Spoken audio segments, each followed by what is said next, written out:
샬롬, 주님 부활하신 아침입니다. 부활의 은총이 여러분과 그리고 코로나 바이러스로 인해서 많은 공포 속에 있는 온 세상에 부활의 기쁨의 소식이 전해지기를 주의 이름으로 간절히 축원합니다. 오늘 아침 하나님께서 우리에게 허락해 주신 말씀은 마태복음 28장 1절에서 20절 말씀입니다. 안식일이 지나고 일해의 첫날 동틀 무렵에 막달라 마리아와 다른 마리아가 무덤을 보러 갔다. 그런데 갑자기 큰 지진이 일어났다. 주님의 한 천사가 하늘에서 내려와 무덤에 다가와서 그 돌을 굴려내고 그 돌 위에 앉았다. 그 천사의 모습은 번개와 같았고 그의 옷은 눈과 같이 희었다. 지키던 사람들은 천사를 보고 두려워서 떨었고 죽은 사람처럼 되었다. 천사가 여자들에게 말하였다. 두려워하지 말아라. 나는 너희가 십자가에 달리신 예수를 찾는 줄 안다.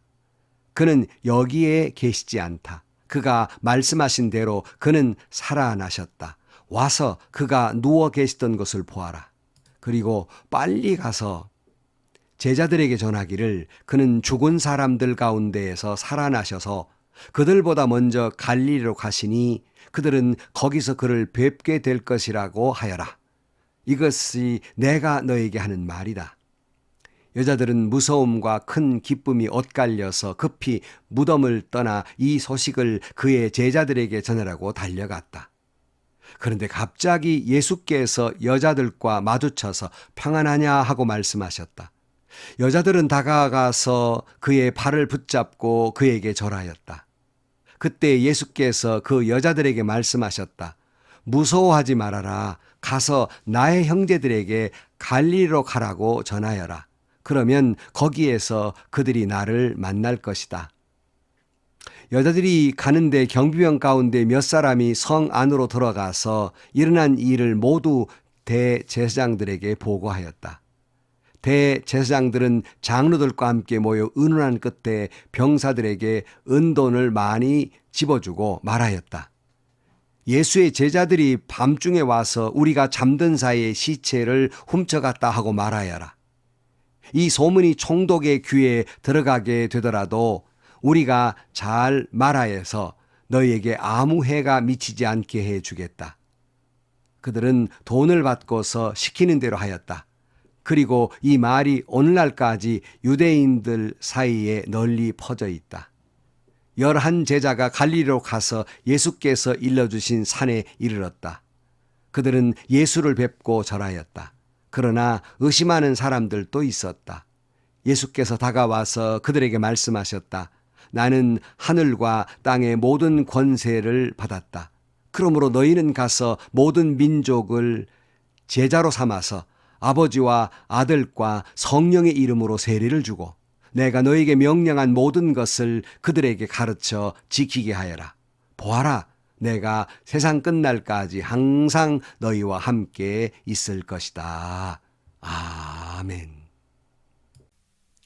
오늘 본문 1절 말씀에 보면 안식일이 지나고 일해의 첫날 동틀 무렵에 막달라 마리아와 다른 마리아가 무덤을 보러 갔다. 이렇게 말씀합니다. 막달라 마리아와 다른 마리아가 예수님 무덤가를 지키고 있다가 또 이제 안식 후 첫날이 되니까 무덤을 보러 갔다. 가까이 간 거지요.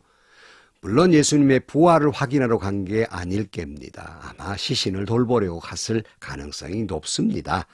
이때 큰 지진이 나고 돌물이 열리고 한 천사가 돌에 앉아 있다가 여인들에게 이렇게 말합니다. 5절 말씀에 천사가 여자들에게 말하였다. 두려워 말아라.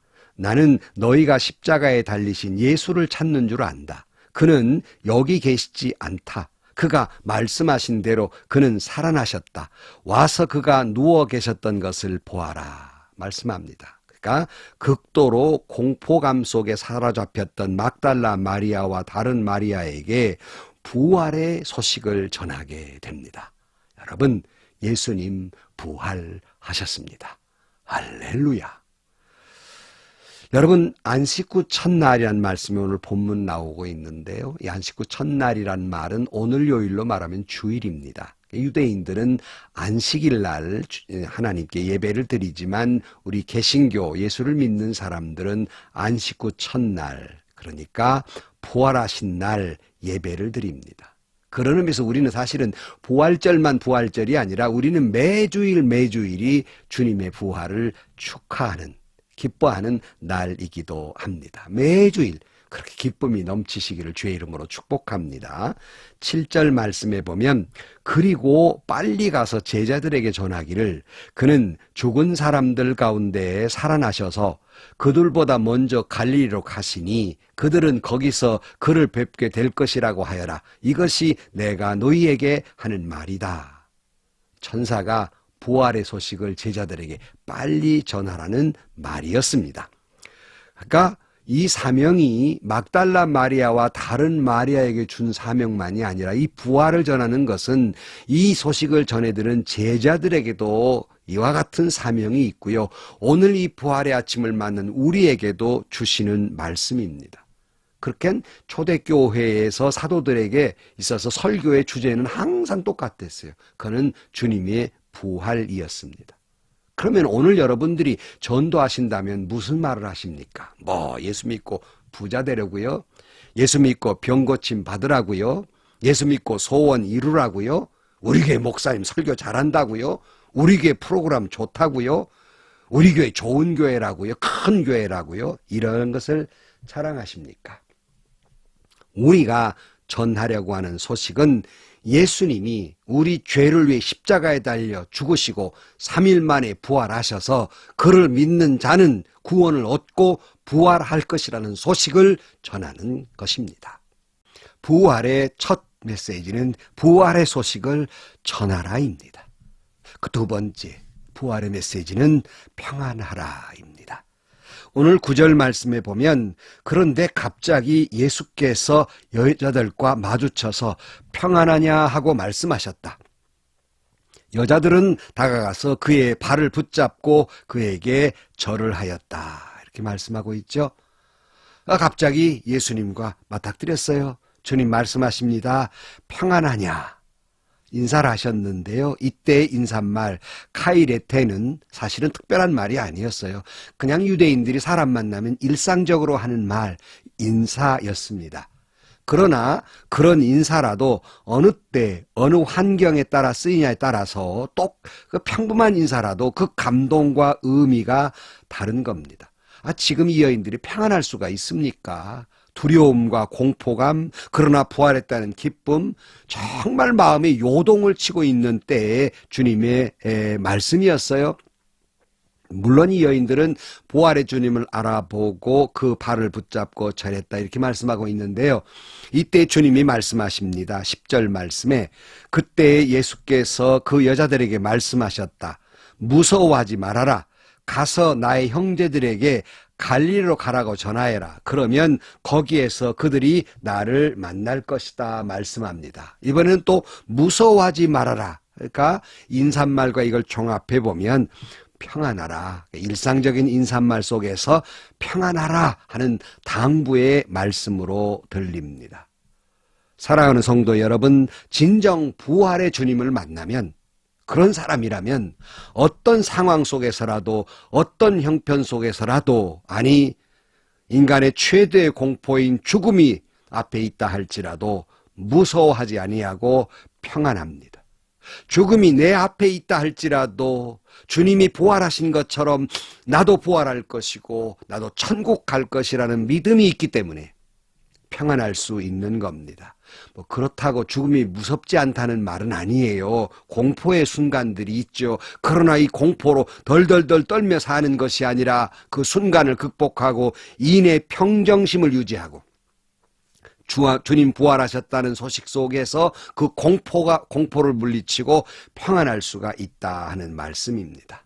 오늘 아침 특별히 평안하냐 하는 질문 속에서 이 코로나 바이러스로 인한 죽음의 공포, 온 이 지구촌을 휩쓸고 있지요. 거기에 따른 경제적인 공포, 절망감 이 속에서 여러분 평안할 수 있기를 주의 이름으로 축원합니다. 그 고통 속에서 평안이 있기를 주의 이름으로 축원합니다. 평안이라는 그림을 본 적이 있는데요. 이 그림은요, 아주 폭포수가 쏟아지고 날씨는 흐리고 피바람이 몰아치는 가운데에서 이게 어떻게 평안할 수 있냐. 그런데요, 거기 보니까 폭포 옆에 조그마한 동굴이 있는데 거기에 새 한 마리가 둥지에 있는 겁니다. 이게 평안이에요. 세상은 죽음이라는 검은 먹구름이 쏟아져 있고요. 경제적 어려움들이 있지만 예수 품 안에서 여러분 평안할 수 있기를, 부활하신 주님 품 안에서 참된 평안이 있기를 주의 이름으로 간절히 축원합니다. 이 소식을 들은 예수님의 제자들 갈릴리로 갑니다. 이때 주님께서 그들과 함께 만나서 말씀하시기를 18절 말씀에 예수께서 다가와서 그들에게 말씀하셨다. 나는 하늘과 땅의 모든 권세를 받았다. 그러므로 너희는 가서 모든 민족을 제자로 삼아서 아버지와 아들과 성령의 이름으로 세례를 주고 내가 너에게 명령한 모든 것을 그들에게 가르쳐 지키게 하여라 하는 말씀. 부활절 세 번째 메시지, 그것은 제자 삼으라는 메시지입니다. 이것은 조금 전에 부활을 전하라는 것과는 좀 다릅니다. 그러니까 우리가 복음의 소식을 전하고 그 복음의 소식을 받아들인 자들에게 잘 말씀을 가르쳐서 세례도 주고 진정한 예수님의 제자로 삼아가라는 것입니다. 제가 섬겼던 교회에서 목회 초기에 나중에도 열심히 가르쳤지만은 성경 공부를 많이 가르쳤어요. 제자 훈련을 막 시켰습니다. 그랬더니 불평이 들려와요. 아유, 목사님, 무슨 우리 교회가 신학교인 줄 아시나 맨날 성경 공부하자고 그러신다고. 그래요.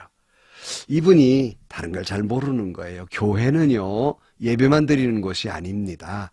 교인들, 성도들을 훈련시키는 훈련장이기도 해요. 교육시키는 곳이에요. 그러니까 교회는 말씀을 잘 가르치고 복음을 영접하게 세례도 주지만 진정한 제자로서의 삶을 살아갈 수 있도록 제자 훈련이 필요한 것입니다. 바로 이것은 오늘 본문의 주님의 명령입니다. 여러분 제자 삼으시고요.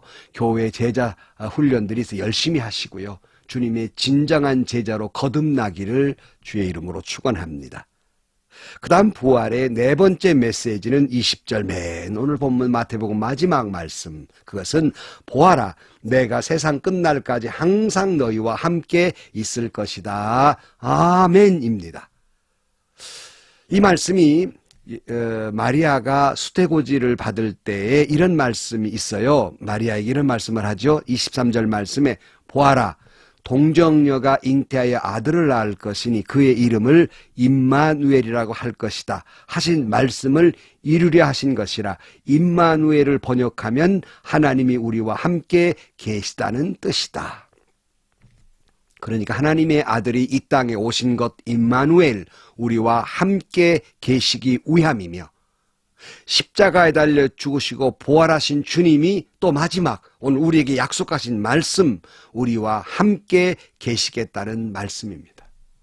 우리 하나님은, 우리 주님은, 우리 성령님은 과거에도 현재에도 영원토록 우리와 함께 계실 것을 믿습니다.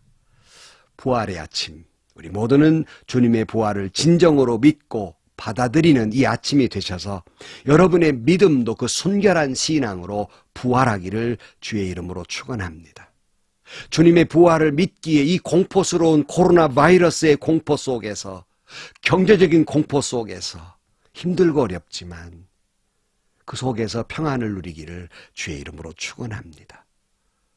부활의 주님을 진정 만나서 부활의 소식을 전하는 사명을 감당하는 저와 여러분들이 되시고 그 복음을 받아들이는 사람들에게 말씀의 훈련을 잘 시켜서 주님의 진정한 제자로 삼아가는 그 사명도 감당할 수 있기를 주의 이름으로 축원합니다. 우리 하나님은, 우리 주님은, 우리 성령님은 어제도 오늘도 내일도 영원토록 임마누엘 우리와 함께 계실 줄로 믿습니다. 기도하시겠습니다. 부활의 주님, 우리의 가슴 속에 영원토록 계시고 우리의 순결한 믿음도 부활하게 하여 주시고 우리도 부활할 것을 믿게 하여 주옵소서. 주님의 부활의 소식이 우리에는 참된 평강이 있게 하여 주시고 모든 두려움과 공포를 물리치게 하여 주옵소서. 주신 사명 잘 감당하고 영원토록 나와 함께 계신 주님이 계시기 오늘 또 희망과 용기를 갖고 살아가는 삶이 되게 하여 주옵소서. 예수님의 이름으로 기도하옵나이다. 아멘. 성도 여러분, 다시 한번 주님의 부활을 축하드리면서 이 부활의 소식을 많은 사람들에게 전하는 사명 감당하시고요. 또 주님이 부활하셨기에 어떤 어려움 속에서도 평안을 누리는 주님 품 안에서 평안을 누리는 저와 여러분들이 되시고요. 가서 제자 삼으시고 복음을 전하는 저와 여러분들 되시며 영원토록 함께 주님을 부여잡고 오늘 또 믿음으로 승리하는 하루가 되시기를 주의 이름으로 축원합니다. 오늘 또 이 부활의 아침 하나님의 은혜가 넘치시고 행복한 주일이 되시기를 주의 이름으로 간절히 축원합니다.